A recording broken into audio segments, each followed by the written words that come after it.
മഹാത്മാഗാന്ധി ദേശീയ ഗ്രാമീണ തൊഴിലുറപ്പ് പദ്ധതിക്ക് പകരമുള്ള VBG റാംജി ബില്ല് ലോക്സഭ ഇന്ന് പാസാക്കും.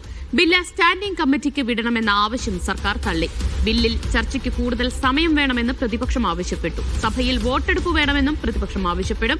ബില്ലിനെതിരെ രാജ്യവ്യാപകമായി കോൺഗ്രസ് പ്രതിഷേധിച്ചു. ലോക്സഭയിൽ ആണവോർജ്ജ ഭേദഗതി ബില്ലിലെ ചർച്ച പുരോഗമിക്കുകയാണ്.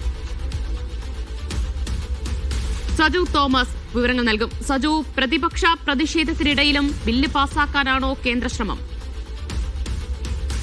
അങ്ങനെ തന്നെയാണ് ദിവ്യ. എന്തായാലും പ്രതിപക്ഷ പ്രതിഷേധത്തെയൊക്കെയും കണ്ടില്ല നടിച്ചുകൊണ്ട് ഇത്തരത്തിലുള്ള ബില്ലുകൾ സഭയുടെ അവസാന ദിവസങ്ങളിൽ പാസാക്കിക്കൊണ്ടു പോകുന്നതാണ് നമ്മൾ മുൻകാല സഭയിലും കണ്ടിട്ടുള്ളത്. അതിന് സമാനമായി തന്നെയാണ് ഇപ്പോഴത്തെ ഈ ഒരു സ്ഥിതിയും നിലനിൽക്കുന്നത്. പ്രത്യേകിച്ച് ദേശീയ ഗ്രാമീണ തൊഴിലുറപ്പ് പദ്ധതിയിൽ നിന്ന് മഹാത്മാഗാന്ധിയുടെ പേര് മാറ്റി പുതിയൊരു പേര് കൊണ്ടുവന്ന് ഇതിനെ അടിമുടി മാറ്റുന്ന ഒരു സമീപനമാണ് ഇപ്പോൾ കേന്ദ്ര സർക്കാരിന്റെ ഭാഗത്തുനിന്നും ഉണ്ടായിരിക്കുന്നത്. എന്തായാലും സ്റ്റാൻഡിംഗ് കമ്മിറ്റിക്ക് വിടണമെന്ന പ്രതിപക്ഷത്തിന്റെ ആവശ്യം തള്ളിയിരിക്കുകയാണ്.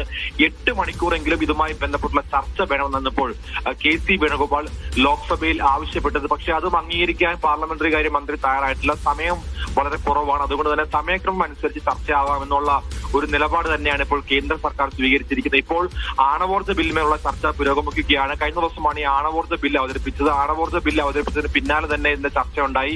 ഇന്നലെ ആയിരുന്നു ഇൻഷുറൻസ് ബില്ല് രാവിലെ അവതരിപ്പിച്ചു. ഉച്ചയ്ക്ക് ശേഷം അതിനെ ചർച്ച വെച്ചു. അത്തരത്തിൽ അവസാന ദിവസങ്ങളിലേക്ക് എത്തുമ്പോൾ വേഗത്തിൽ സഭാ നടപടികൾ അവസാനിപ്പിക്കാൻ വേണ്ടിയുള്ള ശ്രമമാണ് ഇപ്പോൾ കേന്ദ്രത്തിന്റെ ഭാഗത്തുനിന്ന് ഉണ്ടായിക്കൊണ്ടിരിക്കുന്നത്. പക്ഷേ അത് അനുഭവിച്ചു തരാൻ പറ്റില്ല എന്നുള്ള നിലപാടിലേക്ക് ഇപ്പോൾ പ്രതിപക്ഷം എത്തിയിരിക്കുകയാണ്. പ്രത്യേകിച്ച് ഈ ബില്ല് സ്റ്റാൻഡിംഗ് കമ്മിറ്റിക്ക് വിടണം അല്ലെങ്കിൽ JPCക്ക് വിടണം എന്നുള്ള പ്രധാനപ്പെട്ട ആവശ്യമാണ് ഇപ്പോൾ പ്രതിപക്ഷാംഗങ്ങൾ മുൻപോട്ട് വെച്ചിരിക്കുന്നത്.